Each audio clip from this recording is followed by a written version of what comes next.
Pertanyaan yang sering ditanyakan, Ustadz, kalau kita terkena musibah, ini untuk menggugurkan dosa-dosa atau untuk mengangkat derajat? Kira-kira buat apa?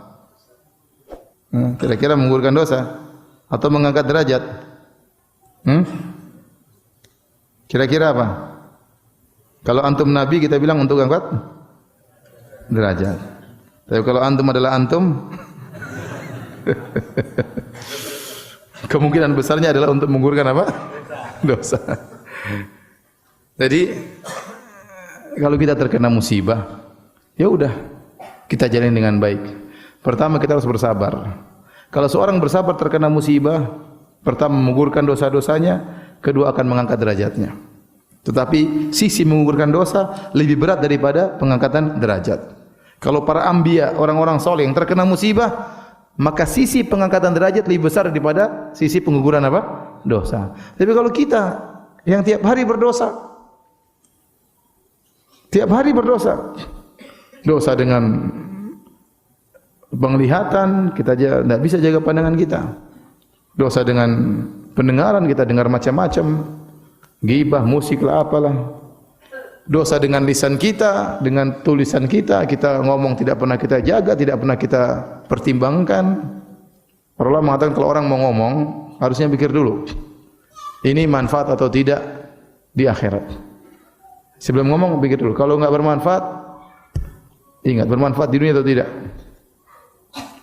Kalau bermanfaat, ngomong. Kalau tidak, jangan ngomong. Mikir lagi. Ada manfaat, ada mudarat. Timbang lagi. Mana lebih berat, mudarat atau manfaat? Kalau begitu kapan ngomongnya, Ustaz?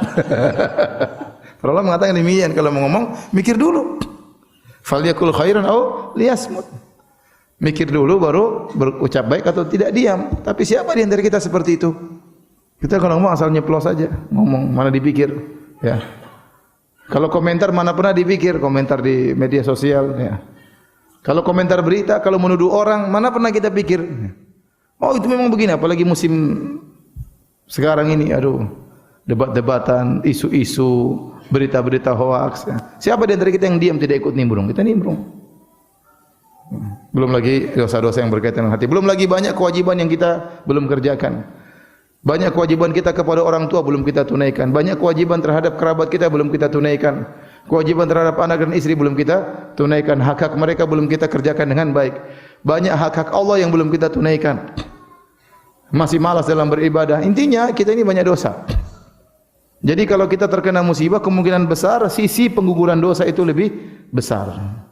Jangan seorang pede, oh saya dikasih musibah karena Allah ingin angkat derajat saya. Antum pede banget ya. Kalau yang mengucapkan itu adalah para nabi, orang-orang soleh mungkin. Tapi kalau yang mengucapkan model seperti kita, intinya kalau kita terkena musibah, sabar. Nah kalau kita sabar, dosa-dosa kita gugur, derajat kita dinaikkan. Tapi kalau kita terkena musibah tidak sabar, maka dosa-dosa tidak gugur, derajat semakin rendah. Dosa-dosa tidak gugur, derajat semakin apa? Rendah. Ya. Karena musibah akan datang. Bagaimana seorang kapan dikasih pahala? Dikasih pahala tatkala bagaimana sikap dia menghadapi musibah tersebut. Sebagian ulama mengatakan bukan otomatis musibah mengena seorang dapat pahala, tidak. Bukan otomatis musibah mengena seorang dapat pahala. Tapi bagaimana sikap dia menghadapi musibah tersebut? Seorang mukmin menghadapi dengan tegar, dengan tenang, dengan husnudzon kepada Allah Subhanahu wa taala, maka dia akan mendapatkan pahala dan diangkat derajatnya, ya. Jadi kalau ditanya lagi, Ustaz, saya dapat musibah, kira-kira menggugurkan dosa atau mengangkat derajat? Jawabannya apa? Kira-kira menggugurkan apa? Dosa. Dan semoga juga mengangkat apa? Derajat.